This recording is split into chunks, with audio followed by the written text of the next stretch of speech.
Happy Wednesday, football fans, and welcome into another edition of the Pro Football Chase Podcast. I'm Isaac Sines, and I thank you for joining me. In today's episode, NFL defensive tackle Jerel Worthy and I recap Week 10 and discuss the current playoff landscape. We also discuss and predict Week 11's matchups. This is the Pro Football Chase Podcast, a podcast that has featured interviews with Rams wide receiver Robert Woods. To reach 1,000 yards, and last year, unfortunately, I got hurt midway in the season, but other than that, just working and grinding to get to this point, and finally broke it with a lot of games left. Packers wide receiver Marquez Valdez-Scantling. Just the fact that we got all pro on the other side of the ball, in Devontae. So when you got a guy like that, that's just going to get the main focus. Obviously, people start to know my name a little bit after I made a few plays here and there. Broncos offensive guard Ronald Leary. It would either have to be a counter or a pin and pull play when we get on the edge and run. I think it's always impressive when big guys can get out that stance and move and hit somebody. And rising stars Dalton Risner, Charles Amenahu, and Jawan Williams. This is a podcast that offers player perspectives from some well-decorated veterans, including T.J. Houshmandzadeh. And people will say, "Oh, well, is Dak Prescott a franchise quarterback? Look at his record. It tells you he is. Oh, he has a great because he has Ezekiel Elliott. You tell me a quarterback in the entire NFL that's not Tom Brady that does more with less." Game previews, recaps, and analysis. Turn the volume up. The chase is on, and the chase is live.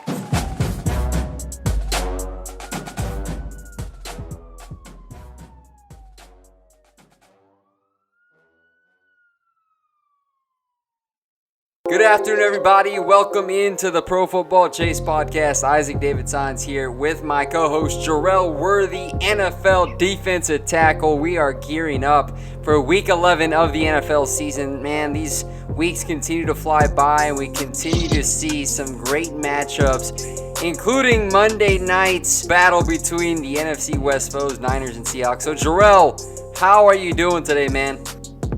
Man, I'm doing excellent, man. I'm excited to talk about these matchups, man. We had a hell of a game the other night, man, with the Seahawks and the 49ers, man. It's starting to get down to the nitty-gritty of things, and I'm excited to see how the teams are starting to put their resumes together. First, we got to go offense and defensive player of Week 10. As we always do, we got to show some love to the players that put out productive and efficient performances that help contribute to a win. So I'll go ahead and go first this time, Jerel. My offensive player of Week 10 is Titans running back Derrick Henry. Henry ran for 188 yards and 2 touchdowns, 23 carries, and that was another wild game, Jerel, as the Titans took the Chiefs 35-32. He continues to be a dominant force in the backfield. I know some people doubted him entering the league. Everybody said, oh, he's too big of a back. He's not going to translate to the NFL. But he's got some explosiveness. 68-yard touchdown run on Sunday. It was the 4th longest of his career. And just 10 games into this season, man, he already has 832 yards and 8 scores, so he has been productive not just on Sunday, but for the entire campaign. Yeah, he's been an excellent addition, man, to the Tennessee Titans. And, I mean, a team that's been struggling as far as, offense and having their identity, it's actually pretty good to see a guy that they have an opportunity to lean on when the quarterback performance has been up and down. But, they're not asking, Ryan Tannehill to do a lot. He's been efficient since he's been there. Maybe it's just the thing about, being out of Miami, but Derrick Henry has been coming along phenomenally as far as this year is going. And he's giving the Tennessee Titans some hope, man, moving forward. As far as, my offensive player of the week, everybody wants to talk about him. Everybody wants to give him credit. But, for me, it's Russell Wilson. Going on the road and having an opportunity to go against that team that they faced last night in the 49ers. It's exciting to see what he continues to do when the pass rush is on. They were able to get to him 5 times last night, but he was relentless in his pursuit to win the game, and it's excellent to see. He's going 24 for 34, 232 yards. But for me, it's really the 6 carries for 53 yards. Continue to extend in the play. The long run that he had down in the red zone that gave them an opportunity to score was just MVP-esque, and it's great to see him giving this team a lot of hope.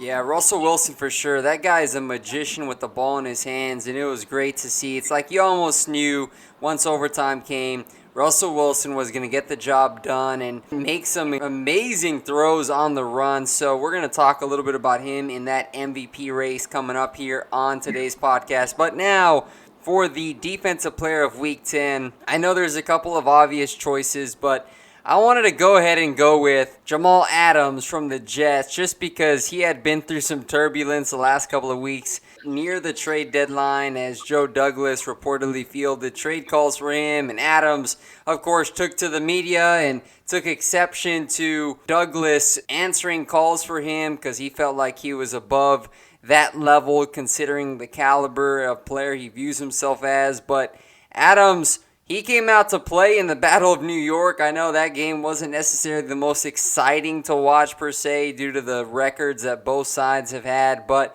he finished with a team-high 9 tackles, 2 sacks in the 34-27 win over the Giants, and he had a strip sack in which he swiped the ball out of Daniel Jones' hands and returned it 25 yards for a touchdown, so he was a true impact player on Sunday. I mean, I would agree with you. I think, his performance and everything that they have to battle as far as the Jets in the locker room. There's so much scrutiny going on between the players and the teammates and the front office. Nobody's necessarily on the same page. It was actually really nice to see him go out there and have such a performance that he did. But for me personally, I'm going to stick with the same position. I'm going to go with Minkah Fitzpatrick. I mean, I know he's been on over the airwaves a lot over the past 4 or 5 games, but I mean his performance continues to impress, and he continues to give the Pittsburgh Steelers a chance at the division. I mean, just think about what this team is having to overcome. No Le'Veon Bell. They tried to do that last year. They had James Conner. He had a great performance. You have AB. They're trying to overcome that. Juju Smith-Schuster has been he's been up and down, but he's been having some really good performances and some meaningful moments. And then you look at Mason Rudolph, who's replacing obviously the biggest piece of the puzzle within, which is Big Ben Roethlisberger, and having to overcome that, and having their defense outperform their offense on a weekly basis to give this team hope has really been phenomenal for them. And obviously him having that fumble recovery, going to the house, as well as having an interception in the game, it was key for them in order for them to beat a Rams team that's coming in on the road that has a lot to prove, and they're trying to obviously defend being NFC champs last year. They have a lot riding, and so to get a good home win, it was very great to see.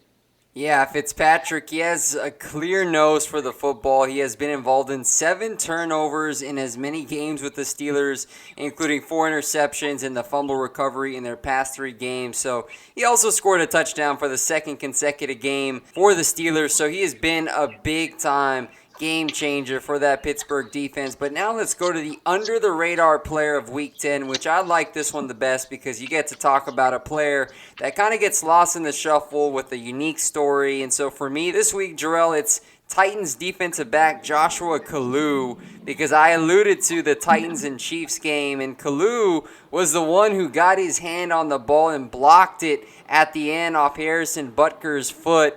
And Kalu, he has a special story out of Nebraska. Shout out, go Huskers, go Big Red.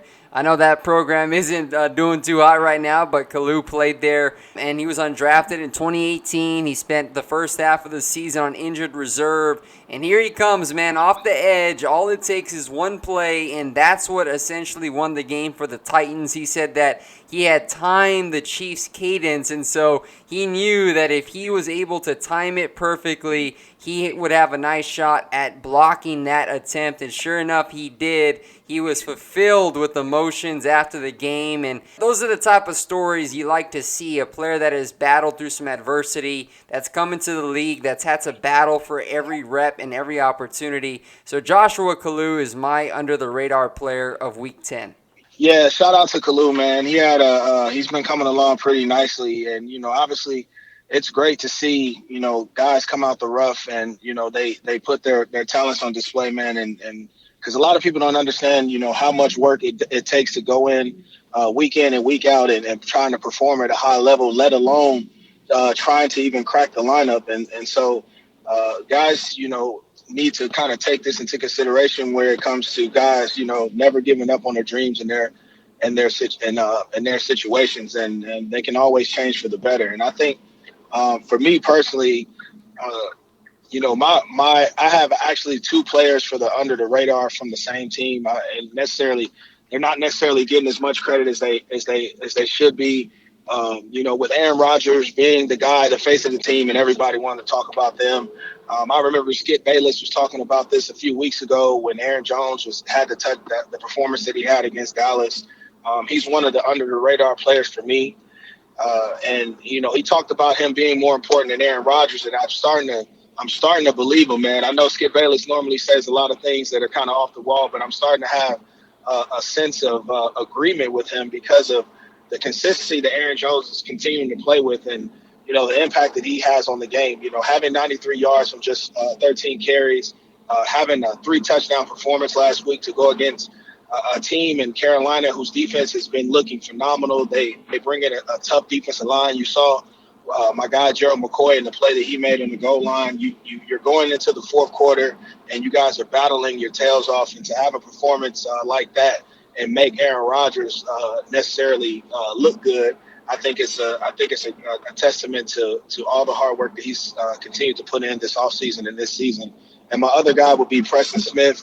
Everybody likes to talk about the Smith brothers in general, but obviously I think with the situation that's going on with Za'Darius and having his brother kind of necessarily dealing with an issue, Preston Smith, stepping up, having 4 hits on the quarterback, two total sacks, and 4 total tackles last week. Man, I thought it was phenomenal to see him go out there and dominate against a Carolina team that's been playing essentially well offensively with Christian McCaffrey. Yeah, I like that you brought up Aaron Jones. He has been very productive for the Packers, and really that offense has run through him this season.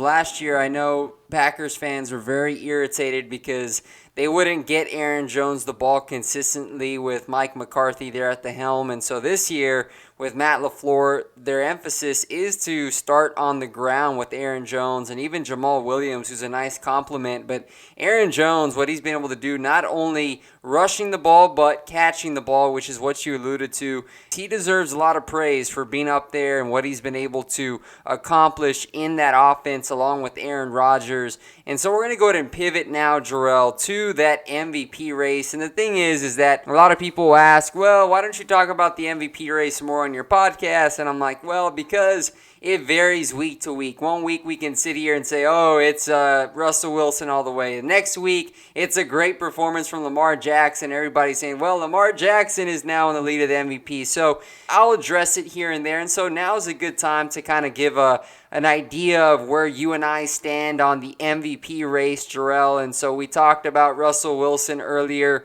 to open the show, and he is the clear-cut favorite for the MVP at this point. Do you agree with that point? Yeah, I think with everything that he has to deal with as far as his team and their makeup, when you look at them as a whole, I don't necessarily, outside of him and Jadeveon Clowney, you don't necessarily see the big name pieces there. You have Bobby Wagner, you have a guy that's been there that's had some consistency and won a Super Bowl for them. But outside of those few guys, man, you don't necessarily have a lot of big name talent. DK Metcalf is having the opportunity to prove himself, and I think in the situations that they give him, he's been having chances to excel. But when you look at the efficiency that Russell Wilson has been throwing the football, having almost a 69% completion rating, he continues to shine, whether it's on the ground, whether it's on the ground or through the air. He continues to impress, and he doesn't make mistakes with the personnel that he has on the field. He gives guys like Chris Carson the ability to run the football, because everyone is so focused on the play action pass and what Russell Wilson can do, that it's continuing to open up gates for the Seattle Seahawks in their rushing attack. And so I think it's just a testament to the hard work that Russell continues to put in and the confidence that he's been playing with up until this point. And, that moment last night, man, where he has opportunities to extend plays, and he's constantly looking downfield. And for a guy that's 5'9", 5'10", I played against Russell in the Big Ten championship. I know what type of pedigree he has and what he brings to the table, man. This guy's a competitor. And after the performance last night against the 49ers, there's no doubt that he's a front runner for the MVP race at the moment. Yeah, he entered Week 10 leading the NFL in touchdown passes with 22 and passer rating with 118.2. And again, in the national spotlight against the 49ers, we know that defense has been the top in total defense and pass defense and run defense, that front seven, the daunting challenge that they present for opposing offenses. But to your point, Jerel, offensively, he's not working with any perennial all-pro powerhouses. He's made Tyler Lockett into one of the most under-the-radar wide receivers in the league, and that connection has continued to blossom as they both grow and they develop that chemistry with each other. But you look at tight end, Russell Wilson has been working with Jacob Hollister the last couple of weeks, and look at Hollister. The dude has been making game-changing plays. He caught another touchdown pass last night against San Francisco. And so I think it's his ability to elevate the play around him is what makes him the MVP, because he truly is the most valuable to his team than I believe any other player in the NFL right now. And the one thing that does stand out about Russell Wilson to me, Jerel, is his leadership. You can just tell that Pete Carroll and the entire team, offense, defense, they buy into Russell Wilson and the message that he portrays to that team and the organization and its fan base. And it's really cool to watch because Russell Wilson has evolved into a quarterback where if the ball is in his hands in crunch time, it's almost a hunch that he's going to come through for your team. And it certainly is mind-blowing how he's changed the game. A lot of people are talking about Lamar Jackson and how he's revolutionized the game. But I look at Wilson first and I say, hey, man, he stepped in behind Drew Brees as an undersized quarterback, but he's also brought that aspect of versatility with being able to make plays with his feet. Yeah, when you think about it, it's really cool to see the type of efficiency in which he plays with. Ever since he's been a rookie, man, he's had that calm and cool, collective type of attitude when it comes to approaching the game. And it's a reason why you, as a general manager, and Pete Carroll as a head coach, man, it's a reason why these guys they felt comfortable with allowing a lot of their star players to go test the waters elsewhere and to really hold on and hone in on a guy like Russell Wilson, because we've seen it before. There's been younger quarterbacks that have had success. If you think about it, Colin Kaepernick had the type of success in San Francisco, and because of the situation that obviously that he presented, but there was some regression when it came to what he was doing on a weekly basis as far as his performance on the field. And so, obviously, a team like that, when you have a high amount of success in what they did in going to the Super Bowl, and you're willing to let this guy go a couple years later, I think it's a testament, obviously, again, to the type of work ethic and the type of success that Russell Wilson has had, and the type of obviously the type of persistence he's shown over the course of his career in order for him to be as successful as he's been over the course of his career. And so I think, man, he gives them that calm and that sense of belief week in and week out. And there's, like I said before, there's only a handful of guys, man, in the league where you can say, hey, as long as we have this guy, it doesn't necessarily matter who else you give us, this guy will make it work. And there's only a handful of guys like that, i.e., Tom Brady, i.e., Aaron Rodgers, Peyton Manning, some of the greats. I think, Phillip Rivers is a guy that's a phenomenal competitor. He's able to get it done with whoever's out there, as well as Drew Brees. And, there's only an elite status for guys like that, and Russell Wilson is definitely not knocking on the door for that. It looks like you and I are both in agreement about Russell Wilson being the front runner for the MVP, but Lamar Jackson is right there at number 2 on a lot of people's boards, and what he's done has been nothing short of magnificent as well on Sunday, of course, going up against the winless Bengals, 15-17 for 3 touchdowns, perfect 158.3 passer rating. Of course, a career-long 47-yard touchdown run where he made a crazy spin move, man, and that was just wow, to watch that highlight. I watched it on replay. Just the guy's dynamic athleticism, what he's able to do in and outside of the pocket, the threat he possesses for opposing defenses. We saw that against New England. And this Ravens offense clearly has been built around Lamar Jackson. You got Mark Ingram, you got Gus Edwards, you got a bevy of tight ends, and John Harbaugh is all in on his quarterback as well as the entire team. And now it looks like the entire NFL community is starting to come to the realization that Lamar Jackson, he is very difficult to defend, and he's something special. And so being right there just below Russell Wilson, in my opinion, in the MVP race, but man, watching him every single Sunday, it is certainly a treat. Absolutely, Isaac. Lamar Jackson brings like a different element to the game that's different than Russell Wilson. Like Russell Wilson passes when needed, obviously, and Lamar Jackson, their entire offense is predicated off his feet and what he can do with the run game to set up for the play action pass and those electrifying plays. They give him the freedom to make up.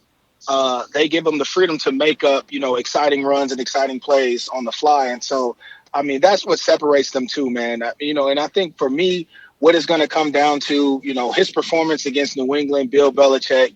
I think that it's always been that type of factor when it comes to beating Bill Belichick. Obviously you have to have that X factor in which you can't really account for in order to beat the historical coaches in this league. Obviously Bill Belichick, Nick Saban, when it comes to college football, you have to have that X factor in order to win when it comes to beating those type of guys. But on the other hand, Russell Wilson and taking the team that he has and the group that I can't even name their starting offensive line, and the confidence in which they've been playing with and the efficiency in which Russell Wilson has been playing with is the reason why I put him ahead of Lamar Jackson.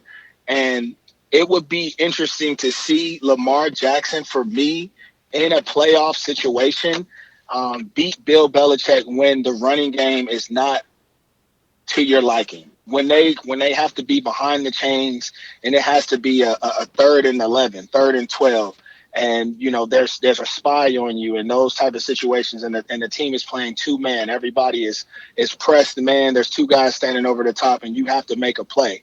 You have to throw it in and thread it in between between the corner and the safety sitting over the top, or you have to throw it in high over a linebacker that's playing deep in the middle. I think that for me, it would have to be those situations to give him the MVP nod, unless he just completely just obliterates the rest of the NFL. And I mean, they don't lose a game the rest of the way. But for me, coming up in those tough situations, seeing Russell Wilson, stare down the toughest competitors and look them right in the eye and have success, I think that's what potentially puts him over the top for me, because San Francisco's defense is, I think, in my opinion, is better than New England's defense. And so, that's one of the main reasons that he's atop of the list, and Lamar Jackson is coming in at a very, very, very close second. I am very interested to see that if there is a potential rematch in the playoffs, Ravens and Patriots, where Belichick's going to get a second crack at Lamar Jackson in that offense, and potentially that'll be in Foxborough. We'll see how things shape up. But Russell Wilson, you look at a guy like that where it's okay, you take away the run game from Seattle, he has the arm talent where he can sit there, he can make plays on his own and keep the chains going.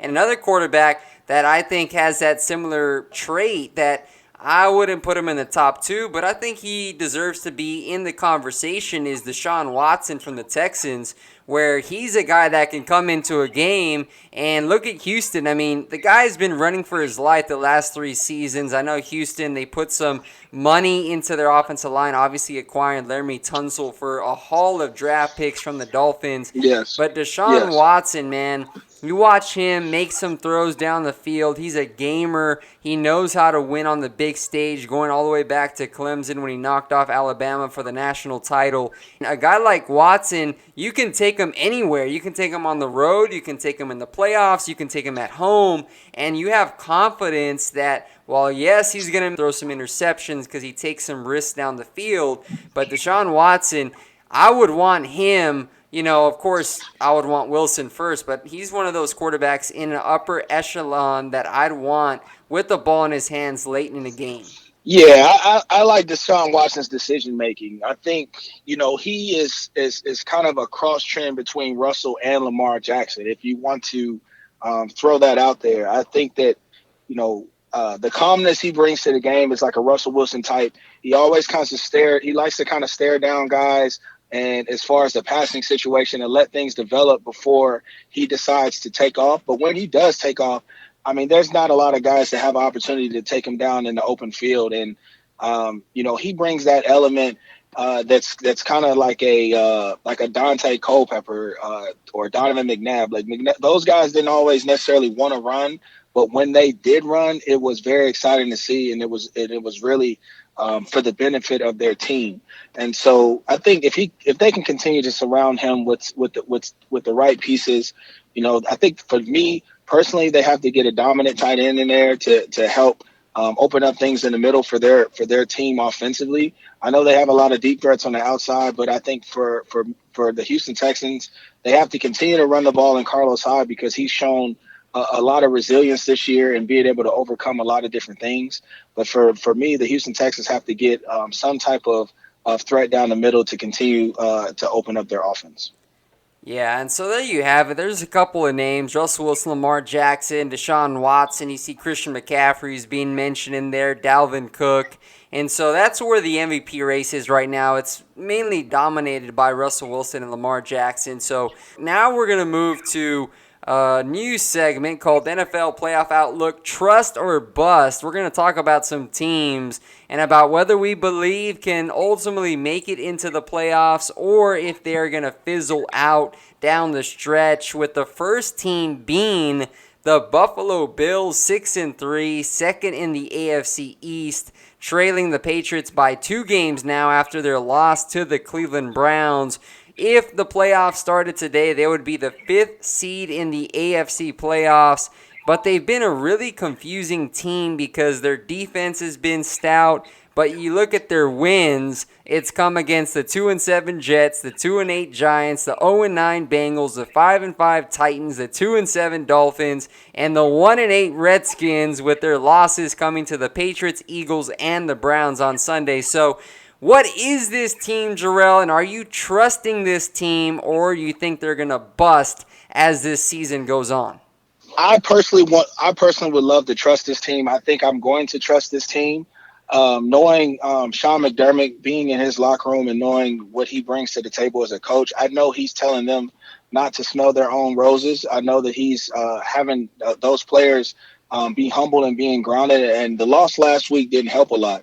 You know, you're going into that game, you're 6-2.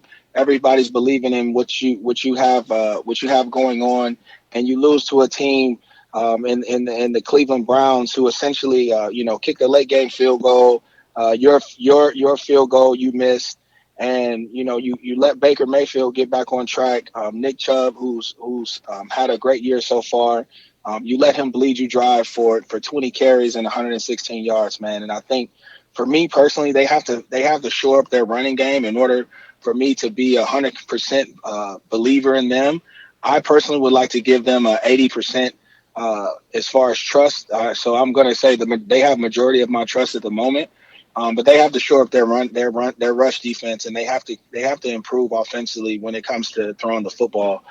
Josh Allen has to improve, and he has to score touchdowns, man. He has to throw touchdowns, not necessarily run them in. and they have to find out what they want to do as far as their identity moving forward. Because as the season moves forward, man, the more tape the guys get, the more exotic the defenses become as you get later on in the season, and teams are going to be performing better. This game on the road against Miami is an upset alert for me. Because of Miami and what they did last week against the Colts, going on the road and beating a Colts team that's ahead of their division, fighting for a playoff spot and winning their division, and you go in there and you win, and you're coming back home to a fan base that's going to be somewhat energized. They're going to be excited to see their team have the success that they did last week, and you're coming off a loss. So, I mean, at the end of the day, it's gonna come down to whether or not you guys want to be successful or not. Yeah, I'm going to trust these guys as well. The Bills, the thing about them is Josh Allen, I mean, he's taken some steps forward, but he hasn't necessarily been as accurate as he needs to be. They're lacking that big target on the outside, and Tyler Kroft, the tight end they signed from the Bengals, has battled some injuries. So there hasn't been necessarily a rhythm for the Bills on offense. I know Frank Gore, Devin Singletary, they went off a couple of weeks ago, and their defense is not the problem. I mean, third in the NFL, but their offense, 23rd. They have just been unable to really be a threat for any defenses. And I think the opposing teams that play the Bills just say, well, as long as we can keep Allen in the pocket, put some pressure in on him, we're going to be able to contain this Bills offense. And that's exactly what Cleveland did, limiting them to 16 points. Now, of course, Stephen Hauschka missed a pair of field goals that could have changed the outcome of Sunday's game. But I'm going to go ahead and trust this team just because defense, Jerel. Defense. We see it all the time in the playoffs when you have a good defense that can come out, stuff the run, a secondary led by Tre'Davious White. I think they'll be able to hang on to a wild card spot. You mentioned Miami coming up, and then they got Denver at home, on the road to Dallas for Thanksgiving, and then they play the Ravens at home. So that's going to be a big test for the Buffalo Bills, but I believe in Sean McDermott. I talked glowingly about him at the beginning of the season. He was actually my pick for head coach of the year, and I think they're going to be able to finish out this season the right way, but Josh Allen certainly needs to show some more development with his throws down the field. He's got a big arm on him. He can make some 50, 60-yard passes down the field, but it's really been those short 10 to 15 intermediate routes where he struggled to connect with his receivers. Yeah, I have mentioned this on a few podcasts before. When it comes to Josh Allen and having the ability to believe, I told you at the beginning of the season, with these two signings and John Brown and Cole Beasley, I love them as far as, having John Brown run over the top. If you have a guy that can, you want to open up your offense, or you have a guy that you want to get the ball quickly in the screen game, I think that's phenomenal for you. Cole Beasley, he's great route running. He's been a phenomenal player when it comes to moving the chains and beating the one-on-ones in the slot position. But you have a quarterback that's 6'5". You got a quarterback that had accuracy issues coming in to the NFL, and you do not equip him with a guy that is at least around the same level as far as height and as far as height is concerned. And we see this with much bigger quarterbacks, other than like a Ben Roethlisberger. Cam Newton's had issues with his accuracy, and being that bigger guy, when you're releasing, for the most part, they have to release going down instead of necessarily releasing how a normal quarterback would release coming over the top. And at the end of the day, that can cause a lot of accuracy issues. That can cause a lot of balls to sail high or to sail left or right of the intended receiver. And so I think at the end of the day, they have to equip them with the type of personnel in order for him to be successful. All right, now we're going to move to the next team here, the Dallas Cowboys, 5-4 to your pleasure, Jerel. I'm sure you're enjoying it over there. I know you've had a good time seeing them lose on Sunday night. But the Cowboys, man, 5-4. They lost another game against a quality opponent, 28-24, At this point, they're a roller coaster up and down. One week they come up and they look kind of like a shade of a contender, and then the next week they get off to a slow start, and then again they lose another one to Minnesota. But 5 wins, 2 against the Giants, the Redskins, the Eagles, and the Dolphins, with the losses coming to the Jets, Saints, Packers, and Vikings. So 3 of the 4 losses came against contenders in the NFC. The Cowboys were unable to win those games. What are you thinking with the Cowboys at 5-4? Are you trusting that this team can get into the playoffs by winning this division, or are you selling out on them right now? Unfortunately, for me personally, for football, I think it would be great to see the Cowboys in the playoffs, but I'm not trusting them. At this point in time, I thought that the Cowboys would be at least, they would be at least instead of being 5-4, they would be 7-2 at this point in time now. But they have a tough road ahead, man. I think. This game coming up against the Lions, I wouldn't easily overlook. Obviously they're playing without Matthew Stafford. He's dealing with a back issue. We don't necessarily know when his return is going to happen. Driscoll stepped in last week. The Chicago Bears had a phenomenal game against him defensively. Shout out my guy Nick Williams. He continues the ball, and I think that this is a very good. This is a very easily could be a trap game for them. Looking ahead against. For that big game against New England. And so they have to be on their toes, man. They're at home on Thanksgiving against the Bills. They're going against the Chicago Bears on the road. You know how their defense plays at home. They have the Rams, who I think at this point in time, late in the season, week 14, I think will be playing and competing for a playoff spot. So this is going to have a big implication on the wild card spot as well. And, obviously, and Eagles Cowboys at the end of the year before the finish with Washington, it's going to be a bloodbath in that respect because, Dallas steamrolled them earlier in the year, and they're going to have something to say as well. So I don't necessarily want to have a lot of faith in Dallas just because of the simple fact that they just cannot finish games. They haven't found ways to finish games and complete games, even in the tough situations, even with their offense playing phenomenal. Dak Prescott continues to impress, and he's trying to play his tail off for this new contract. They just continue to falter in late game situations.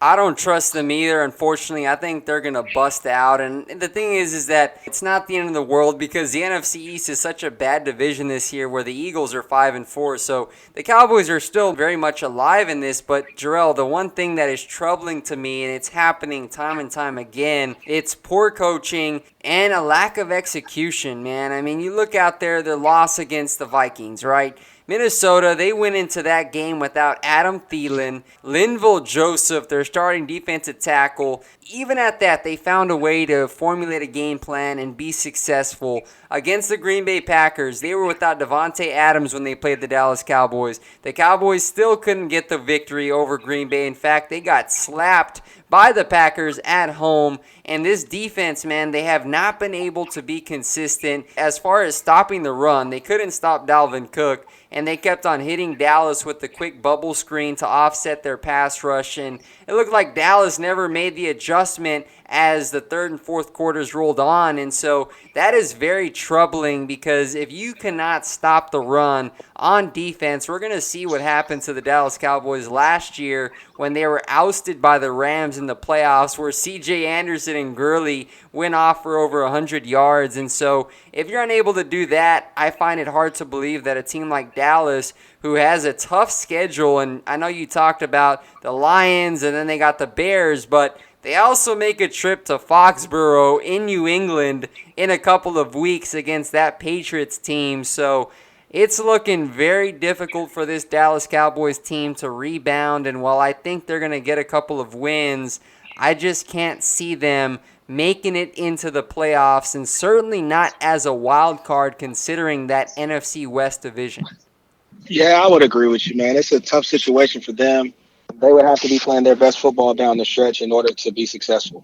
We're going to go ahead and talk about one more team before we get into some game picks. All right, let's talk about these Los Angeles Rams, okay? I know the Steelers were a team we had on the agenda, and by the way, real quick, they have turned the corner. They are on a win streak, and I know you talked about Minkah Fitzpatrick and the job that he's done, and credit to them. I'm sure we'll be talking about them next week, but I want to talk about the Rams, Jerel, just because this is a team that is underwhelmed big time coming out of their bye week, and they essentially just got taken apart by that Steelers defense in Pittsburgh, the Steel City. Jared Goff looks sick. Of course, their offensive line, I mean, they are just banged up big time. The defense is still showing signs of life with Aaron Donald and Fowler. But at 5-4, they're now third in the NFC West behind the Niners, who are now 8-1. The Seahawks are 8-2. So are you buying this Rams team, Jerel? Do you think they're going to be able to make a run at the playoffs? Are you going to trust them, or are you going to bust them? I think that I'm not going to trust them. I think this is a bust for me just because they have the toughest schedule of all the teams in our discussion today. Having the Seahawks, the Cowboys, the 49ers, the Ravens, and the Chicago Bears. I just think that it's a very tough sled to overcome. And already being third in the division, I don't necessarily see them overcoming some things, the locker room issues and the lack of production between and out their backfield. I don't necessarily see them overcoming that this year. So it's going to be a bust for me. I'm going to say bust too, man. And Sean McVay, it looks like that honeymoon has come to an end. Defenses have seemed to pick up those tendencies. A lot of people are upset about Sean McVay and his low usage of Todd Gurley, being able to get him the ball effectively. Of course, the issues with his knee comes up, but Jared Goff has not been good. 22 of 41 for 243 yards, 2 interceptions, and the Rams were 1 of 14 on third down conversions against the Steelers. And how about this? Goff is on a streak of 5 straight sub-60% passing games, and he's got 5 touchdown passes in those 5 games. So this Rams offense is looking troubling. They lost another starting center. Head coach Sean McVay announced that Brian Allen's done for the season. Rob Havenstein, their right tackle, has been ruled out for Week 11. I just don't see it with the Rams this season. And it goes back to that big splash trade for Jalen Ramsey, Jerel. I warned a lot of people that were super hyped about that move. I said, man, they gave up an awful lot of assets for a team that needs a lot of depth to build through in the draft. And so they're kind of in a very difficult position moving forward, coming off a Super Bowl caliber season. Yeah, it's going to be tough for them moving forward, man. Their play is going to have to improve on all accounts. And so it would be interesting to see, man. If they can squeak off a couple games, they might be able to gain some confidence moving forward. But I just think that there's a lot of holes in their defense that they need to clean up. So here we go. Thursday night, Steelers at Browns, a big one in the AFC North. I'm going to take the Steelers to win by a field goal, 20-17. I think this defense is rolling. They'll go ahead and generate a couple of more turnovers for a tight AFC North smash-mouth battle. Me personally, I think the Browns are going to find a way to pull this one out. It's going to make this race even more interesting in the AFC North. I have the Browns winning 23-17 in a win in Cleveland. All right, Cowboys at Lions. I think the Cowboys will take care of business. I know Matthew Stafford's likely out. Jeff Driscoll will be the starter. I look for them to bounce back offensively. They'll take it 26-17. I think they get back in the win column. Yeah, I think it's going to be a good game, man. I think Dak Prescott is going to come out and impress, and I'm looking forward to seeing what Zeke continues to do. I personally have the Dallas Cowboys winning 31-17.